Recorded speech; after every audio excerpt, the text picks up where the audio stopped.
Mine's quite a long story. In March 1994, I was 36, um, and I was pregnant with my first child. Um, and I'd had a miscarriage the year before. So that has relevance to the story later on. So my midwife noticed that my white cell count was high, and she said it was 20 or something like that. And I said, I've had a cold, it'll be just that. I don't think she agreed, because the next week I was summoned to the hospital antenatal clinic. And there was an obstetrician, of course, and a hematologist waiting for me. The hematologist went on to tell me that I'd got a condition. He didn't want to tell me what the name of it was, and he was determined he wasn't going to. But he told me all the symptoms. And I was a physiotherapist at the time, so I went to the medical library and looked it up. And he and I found out that I'd got CLL, and the lifespan at the time was estimated as an average of 10 years. But also there was a stage 0 that didn't ever progress. So yeah, I was going to have that one anyway. So I was very optimistic. I can't even remember if I told my husband at the time, but I certainly didn't tell anybody else. However, the hematologist had told me that he would see me 3 months after the baby had been born, and then explain it all a bit more.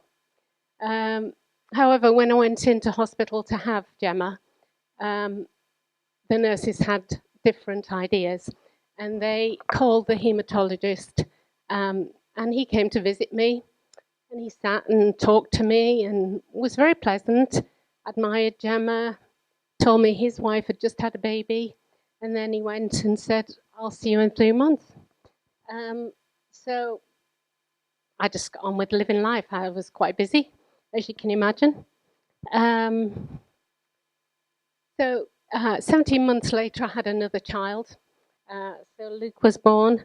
And everything CLL-wise seemed to be quite okay until he was about 2. And then I'd had some infections, and as the white cell count grew, the glands on the side of my neck were huge. But at that time, they didn't really treat very early, so fine. It just went on until I couldn't push Luke up and down the hill to take Gemma to nursery, and friends had to intervene and take her for me. So later that year, so that was 1998 by this time, they decided that treatment was needed. But I had no idea what to do with me. People at that age probably weren't even known to have it at the time. They were just, I don't know, there's lots of you in the room now that are under 60, but at that time they were really surprised that I was there. So I'll have a look at the time. So the options that they gave me were the mild chemo drug that was at the time the only treatment that they had, really. But that was known to stop working after a few years. So, she's around 40, so what we're going to do?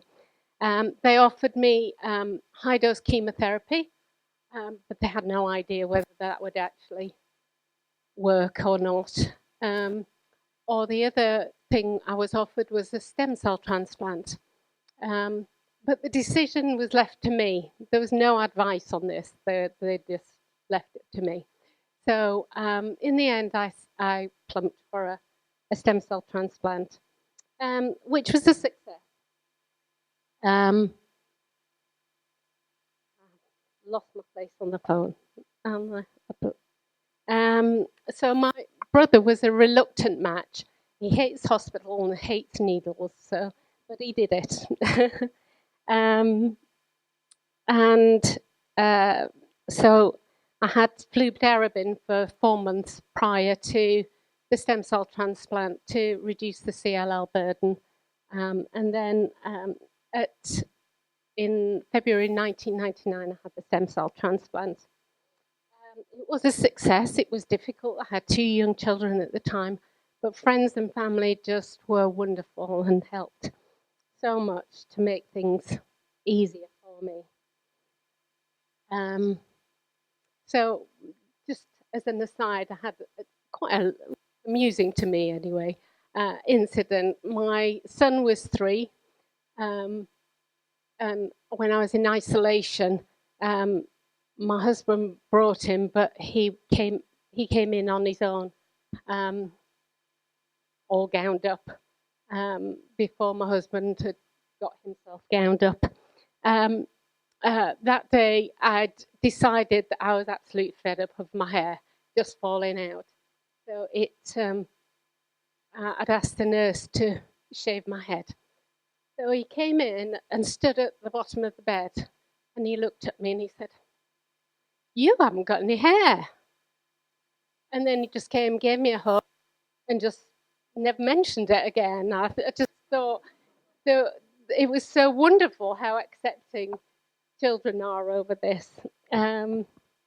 So yeah, just so I did try to go back to work when Luke started school, but it didn't last very long. So I found ways to work at home instead, and all went quite well until my chimerism, which is the percentage. Helen, this is a very layman's view of it. The percentage of the graft left in your body, really. And that fell to 25% in August 2003. So they decided that I needed a donor lymphocyte infusion. Had to call on my brother's help again for this one, much to his annoyance.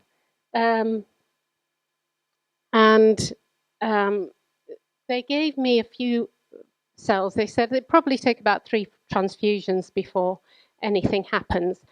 So in the September, I had this, and then we were going on holiday in 3 weeks' time. So they said, nothing will happen.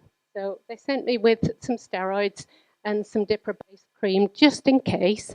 And sure enough, halfway through the holiday, which we'd had a wonderful time in Portugal, but halfway through, it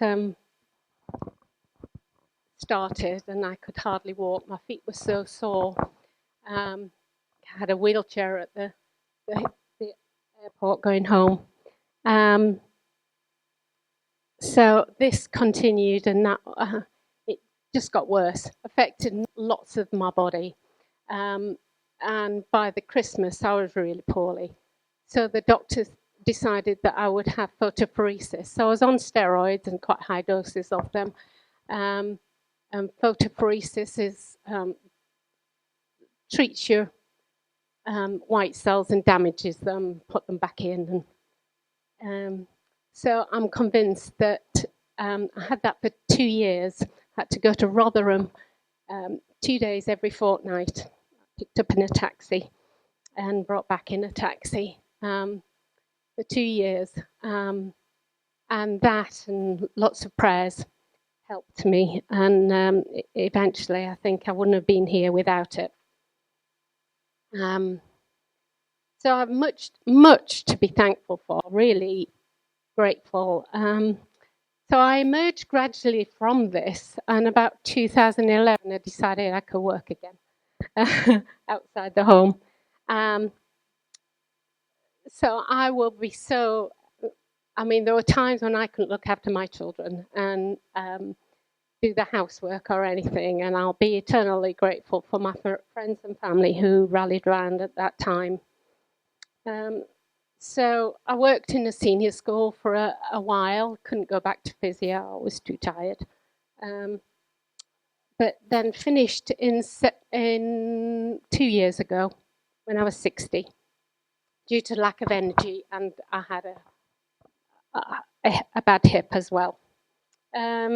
So in December of last year, Dr. Fox, who's my consultant, who you'll hear from this afternoon, decided that my hemoglobin was dropping, and I probably was going to need some treatment. I wasn't very keen on that, as you can probably imagine from all the problems that I'd had with treatment, and I felt fine.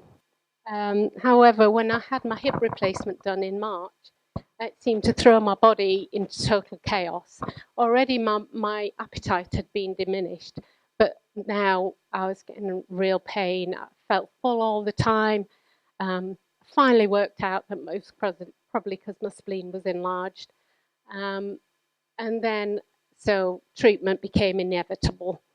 And I did lose 2 stone without trying, because in as many months.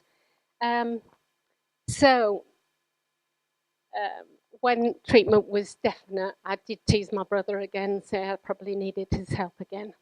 But I did let him down from the ceiling. But the range of options of drugs today is so amazing. I mean, so different from when I was in 1998 when I first started treatment. So I'm now on a trial taking zanubrutinib, which is in the ibrutinib range of drugs, a second generation.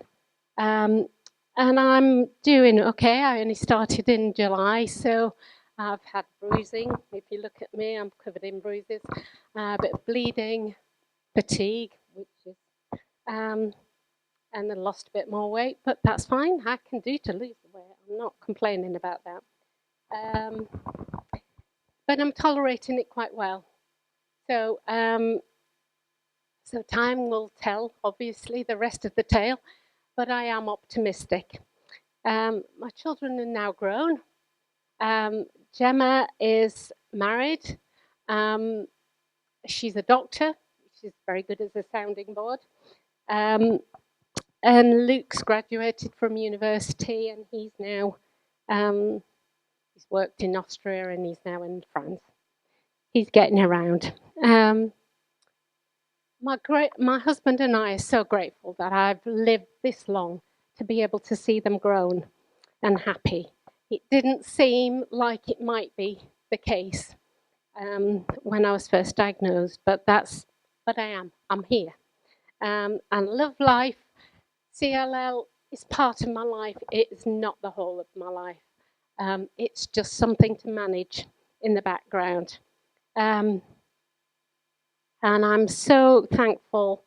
You know, I have had to make adjustments, as we all will, you know, especially when we're on treatment. But it doesn't stop me enjoying life.